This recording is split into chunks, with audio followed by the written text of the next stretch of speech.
Welcome to the League of Legends Champion Spotlight, featuring Wukong, the Monkey King. The Monkey King is a tricky, elusive melee damage dealer. His abilities allow him to dart around combat or jump into the fray and take on all your opponents at once. His passive is Stone Skin, which bestows bonus armor and magic resist for every nearby enemy champion. Crushing Blow causes your next attack to deal bonus damage and lower the armor of whomever you hit. Activating this ability resets your attack timer, so try to use it immediately after landing a normal attack. Decoy leaves behind a copy of yourself while you turn invisible. After a brief delay, the decoy damages all nearby enemies and your stealth ends. Using decoy looks almost identical to simply pressing S to stop, which can give you a lot of interesting tricks. Nimbus Strike causes you and 2 clones of yourself to leap toward and damage up to 3 enemies in a target area. Immediately after leaping, you gain bonus attack speed for a short time. Cyclone is Monkey King's ultimate. Cyclone gives you bonus movement speed and damages nearby enemies for a few seconds. Any enemies hit by Cyclone are also knocked into the air, but only once per ability cast. Early game harassment with Nimbus Strike can really set you ahead, especially against slow mages. Throughout the early game, you can really get some free harassment with armor penetration and an early Doran's Blade. At level 2, you can upgrade this harassment. Close the gap with Nimbus Strike and follow up with Crushing Blow.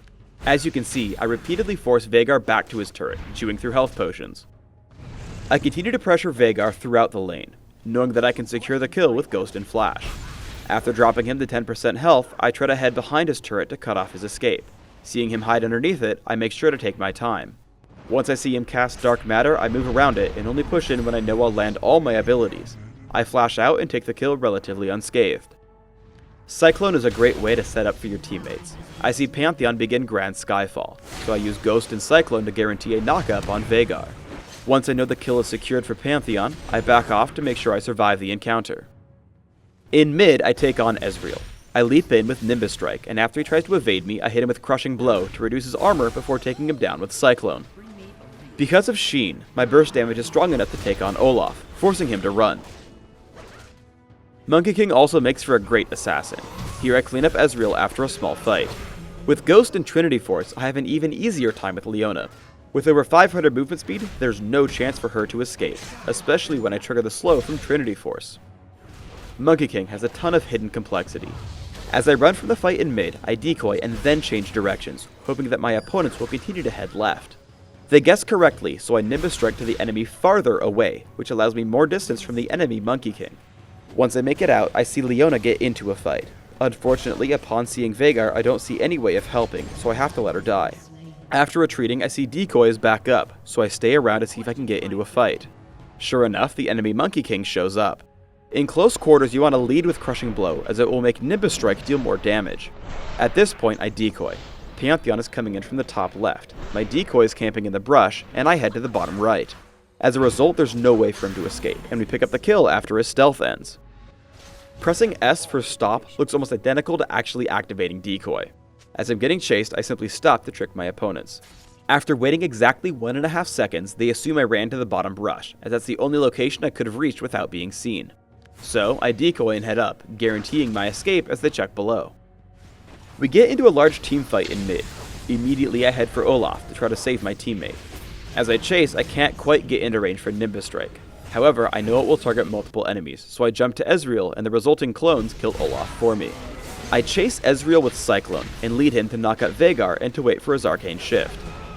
As I Nimbus Strike Veigar, a perfectly timed flash allows him to escape me. Turning to Leona, I use a couple of small tricks and optimizations.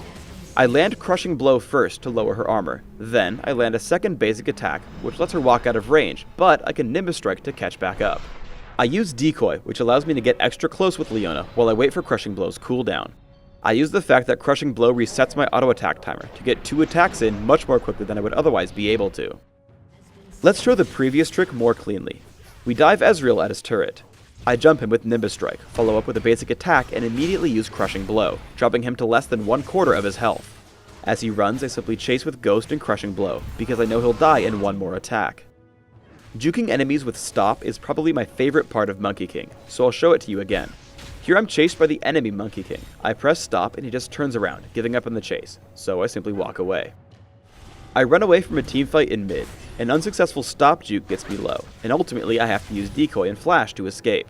Thankfully, only Ezreal follows me. I hit him for over half his health and retreat when his team comes to help. Waiting off in the wings, I notice that Ezreal has been left all alone, so I ghost back in and take him out with Nimbus Strike and a basic attack. Seeing Leona and Olaf come back, I attempt to stop Juke, which causes them to run. I activate Decoy, which lets me get a free attack off on Leona before turning around. As the fight continues, I Nimbus Strike onto Veigar and land just one basic attack before using Decoy. In the confusion, they have no idea if I'm real or not, and unload most of their cooldowns onto my clone. My teammate Leona joins the fight, so I head back in, taking down Olaf before escaping. For runes, I take armor penetration barks, flat armor seals, flat magic resist glyphs, and flat health regeneration quintessences. This setup allows me the most power at early levels in lane, where you can really shine. My Masteries are 0-21-9 with Ghost and Flash, allowing me to play extremely aggressively in lane, shrugging off most of the enemy minion damage. I take 2 points in Crushing Blow early, getting a single early point in Decoy and maxing Nimbus Strike first, going back to Crushing Blow after. My goal is to have the same cooldowns on Crushing Blow and Nimbus Strike. Nimbus Strike gains more damage per level up, so this level order gives me the best harassment. For items, I take a Doran's Blade to start, almost always heading immediately to Mercury Treads, followed by Trinity Force. Beyond that, I choose to build him a bit tanky, but you can find a build that works for you. In the Spotlight, I built Atma's Impaler, Force of Nature, Blast Whisper, and Bloodthirster. Thanks for tuning in to the Wukong Champion Spotlight. Please subscribe to the Riot Games YouTube channel and leave us your comments below.